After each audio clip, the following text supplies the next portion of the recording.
Welcome back to The Explainer. Okay, let's dive right into this, because today we're looking at a truly fascinating, honestly kind of chilling slice of history, the 1587 Roanoke settlement. You know, it's a story you might actually think you already know, but when we really break down the facts, the sheer weight of what happened here just completely comes to life. So think about this. What happens when the ultimate dream becomes an absolute fight for survival? We're not just doing some dusty 16th century history lesson here. No, this is a gripping human dilemma. It's about real people venturing into the total unknown, risking literally everything they had for just a chance at a completely new existence. To really understand these people, we have to look at the massive stakes at play. The year was 1587, and this was England's desperate push to establish a permanent settlement in the New World. And focus on that word for a second, desperate. Rival nations, right, like Spain, they were already claiming these vast territories and bringing home immense wealth. So the geopolitical pressure on England to get a foothold across the Atlantic, it was enormous. A failure here could essentially mean being left behind on the global stage forever. 115. It is so incredibly easy to just see a number like that as a statistic, right? Just a data point in a textbook. But we really need to humanize this. That number represents 115 specific dreams. We're talking about men, women, and children who boarded a ship and sailed across the treacherous Atlantic Ocean for a grueling 2 to 3 months. They battled terrible conditions, all with one unified goal: to build a new life. Every single one of those 115 people had a name, they had a family, and they had a really desperate hope for the future. But you know, their destination was anything but a guaranteed paradise. They were heading for Roanoke Island. That's a remote, completely unfamiliar land along the coast of what we now call North Carolina. Stepping off those ships, they were walking into an environment they knew practically nothing about. No reliable maps of the interior, absolutely no established infrastructure. It really set the stage perfectly for the immense challenges that were waiting for them. Leading them into this complete unknown was Governor John White. Now, he wasn't just some politician sent from afar. He was highly capable, an experienced explorer, a really talented map maker. He actually understood the raw reality of the landscape better than anyone else there. Honestly, he had the exact resume you would want for someone guiding 115 souls into an uncharted wilderness. But, and this is absolutely crucial, this wasn't just a professional gig for Governor White. The personal stakes for him were incredibly high. Among the settlers making this dangerous journey was his own daughter, Eleanor Dare. And to add just an incredible layer of both tension and hope, she was expecting a child.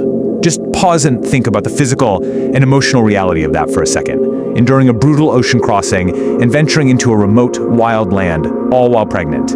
And then, something just incredibly beautiful happens. Literally weeks after they arrive, Eleanor gives birth to a baby girl named Virginia Dare, the very first English child born in the Americas. For this brief, wonderful moment, absolute hope just filled the colony. You can easily imagine the pure celebration in that camp. It truly seemed like that fresh new beginning they had all dreamed of had finally arrived.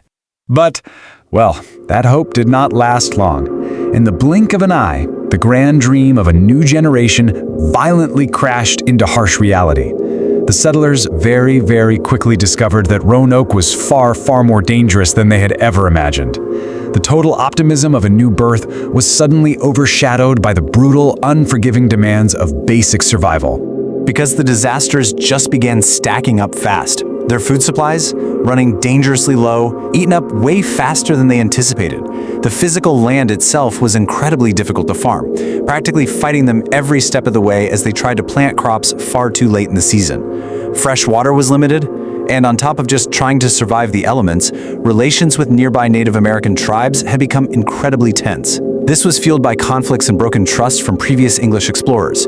So the environment, the resources, and local alliances were all just simultaneously collapsing around them. So how do you survive when every passing day pushes the colony closer to disaster? Put yourself in their shoes for a moment. Feel the devastating weight of that situation. These families realized with absolutely terrifying clarity that their own efforts just weren't going to be enough. They simply could not survive much longer without help. They had to make a desperate decision. Governor John White would have to leave his people, leave his daughter, leave his newborn granddaughter, and sail all the way back across the Atlantic to England.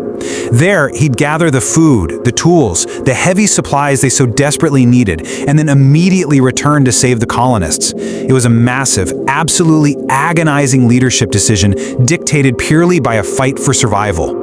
Before Governor White boarded that ship to cross the ocean once again, he promised the colonists one thing: "I will return as quickly as possible."